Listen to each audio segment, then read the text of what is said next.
पहले शराब बंद, अब पढ़ाई बंद। इलेक्शन में तो भेजना ही नहीं चाहिए, शिक्षक पढ़ाने के लिए है। नमस्कार, मैं मनोज कुमार, आप देख रहे हैं लाइव बीबीजे न्यूज। मैं आ चुका हूं एक स्कूल में जहां पे हमारे साथ एक करीबी एक्सपीरियंस टीचर जो हैं हमारे साथ उपस्थित है। साथ में उपस्थित है हमारे भैंस वाले नेता जी, जो कि पूरे विश्व में प्रसिद्ध है, पूरे भारत में प्रसिद्ध है। तो हम करेंगे सर से बात। सर कैसे हैं आप? ठीक है। सर, जैसे कि बिहार में शिक्षा व्यवस्था को लेकर हमेशा सवाल उठाया जाता है, तो सर शिक्षा व्यवस्था को और अच्छे से सुधार कैसे किया जाए? ऐसे सुधार के लिए तो अपर प्रधान सचिव लगे हुए हैं। अच्छा से एक बात का अंतर पड़ जाता है विचार में कि कुछ आदेश है कि 5 बजे तक ही शिक्षक रहेंगे, इस हमको अनुपयुक्त लगता है।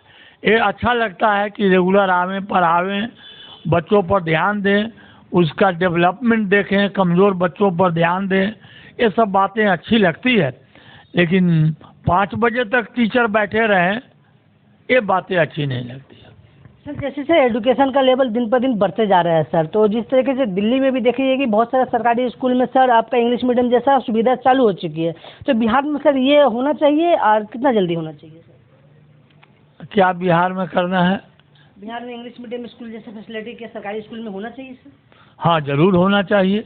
इंग्लिश मीडियम करना तो संभव नहीं है सरकार के लिए, लेकिन अंग्रेजी की पढ़ाई पर ध्यान हो, भरपूर ध्यान हो। इंटरनेशनल लैंग्वेज है सर, हर जगह यूज किया जाता है। अंग्रेजी बच्चे बोल सकें, अच्छा से बोल सकें, लिख सकें, कोई टॉपिक दिया जाए तो उसका वर्णन कर सकें, ये सब तो आवश्यक है। कि अगर टीचर व्यवस्था को और दुरुस्त करना है तो हमें इलेक्शन ड्यूटी में ना भेजा जाए।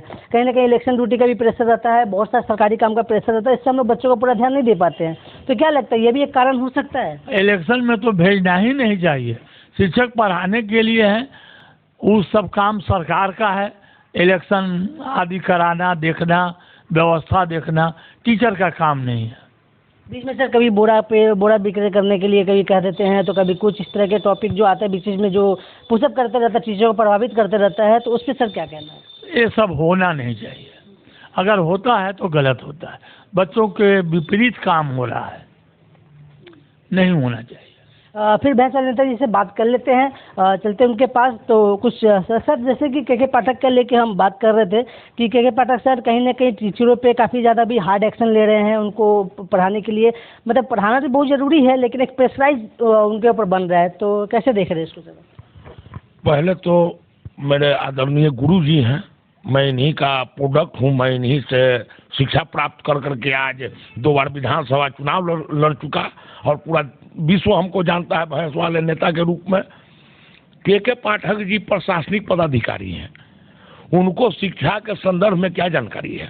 कोई जानकारी नहीं है।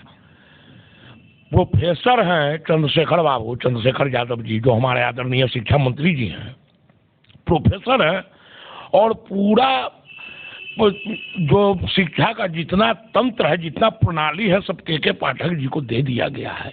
ये कहीं से भी मैं सही नहीं मानता हूँ।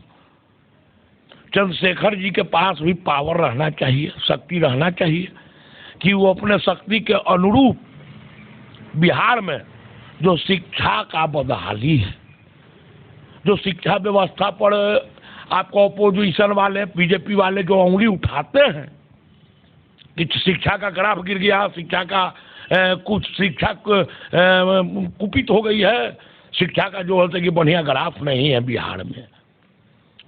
इसके लिए के पाठक जी से पावर लेकर के आदरणीय बड़े भाई चंद्रशेखर जी को पावर दे देना चाहिए। वो प्रोफेसर हैं, शिक्षा के बारे में जानते हैं, और के पाठक जी से अच्छे से शिक्षा को आगे बढ़ाएंगे और शिक्षा को आगे ले जाएंगे। सर, जैसे कि 2015 में नीतीश जी का सरकार बना, उस समय एक बहुत बड़ा फैसला लिया गया है, जो शराबबंदी का फैसला। शराबबंदी का फैसला में भी आप ऊंचे पद पे जो सबसे ज़्यादा कार्य किए थे वो के पाठक जी ही थे, जो उस सचिव बन के शराबबंदी में भी फैसला दिए थे, और उनके सुझाव पे ही शराबबंदी इतना बड़ा जो किया गया। तो सर क्या ऐसा लगता है कि टीचर से भी उस तरीके से शराबबंदी वाला माहौल जैसा ही क्रिएट कर रहे हैं? लगता तो है देखने में ऐसा ही। पहले शराब बंद, अब पढ़ाई बंद। ये के पाठक जी जो आज शिक्षा व्यवस्था को कुपित कर रहे हैं, इनको ये नहीं करना चाहिए। के पाठक जी को जिस तरह से अभी शिक्षा चल रहा है बिहार में, बच्चा लोग पढ़ने में उसका ग्राफ ऊपर की ओर नहीं है, ढंग से बच्चा लोग पढ़ नहीं पाता है, शिक्षक लोगों का अभाव रहता है, कभी किसी काम में कभी किसी काम में शिक्षक लोगों को लगा देते हैं। ये नहीं होनी चाहिए। शिक्षक का काम है पढ़ाना और उनका जिम्मेवारी पढ़ाने का है, तो उनको सिर्फ पढ़ाने पर ही उनको फोकस करना चाहिए। अन्य क्षेत्र में शिक्षकों की कोई जिम्मेवारी नहीं है कि अन्य क्षेत्र में जाए और दूसरा काम को देखे और दूसरा काम करे। मतलब पढ़ाई इसलिए भी प्रभावित हो रही है कि शिक्षकों का टाइम टेबल कहीं ना कहीं दूसरी जगह भी कन्वर्ट किया जा रहा है, जिसके वजह से स्टूडेंट पे वो पूरी तरह से फुल टाइम फोकस नहीं कर पा रहे हैं। कहना सर आपका? हाँ हाँ हाँ, ये नहीं होना चाहिए, जो नहीं होना चाहिए। और उसमें आप लगाइए ना, प्रिजाइडिंग अफसर टीचरों को क्यों बनाइएगा? और भी तो कर्मचारी हैं, हेल्थ में हैं, आपको होम में हैं, और कर्मचारी हैं, उनको लगाइए।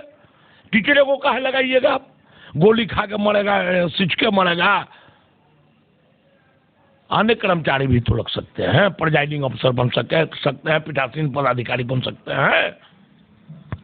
और ये तो हम लड़का ही कहें, अब नेता हो गया है, लेकिन है विद्यार्थी, ये सब तत्पर रहा।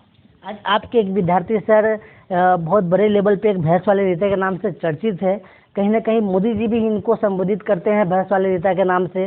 तो कहीं ना कहीं आपने सुना भी होगा कि ये हमेशा गरीबों के लिए लड़ते रहते हैं। और हाल ही फिलहाल 15 जनवरी को सहारा से पीड़ित लोगों के लिए यही अभी एक बड़ा प्रदर्शन करने जा रहे हैं। सर आप कितना सहयोग देते हैं? हम तो सहयोग आर्थिक रूप से भी देंगे सहयोग, और एक्शन इनका बहुत अच्छा है, गरीबों के लिए है, बहुत अच्छा है। इससे सुंदर बात क्या होगी? जो गरीबों के हित के लिए, उनकी परेशानी को दूर करने के लिए लगे रहते हैं, ये करते हैं।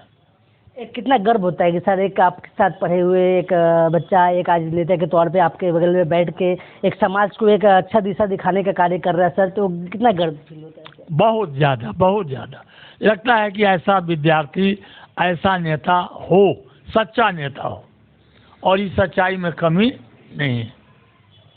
जैसे हमने देखा कि हमारे साथ भैंस वाले नेताजी भी उपस्थित है और उनके माननीय गुरु जी भी यहाँ उपस्थित है, जिनके पास वो पढ़ के आज इस पद पे पहुँचे हैं जहाँ पर इसे लोगों के कल्याण में हित में काम करने का कार्य कर रहे हैं, लोगों के मदद करने का जो कार्य कर रहे हैं। तो ये काफ़ी ज़्यादा सराहनीय भी है और गुरु जी के द्वारा भी बताया गया है कि ये गर्व की बात है, क्योंकि ऐसा स्टूडेंट बहुत कम ही आगे बढ़ते हैं लोगों की समाज सेवा के लिए। तो जय हिंद, जय भारत। आप देख रहे हैं लाइव BBG न्यूज़।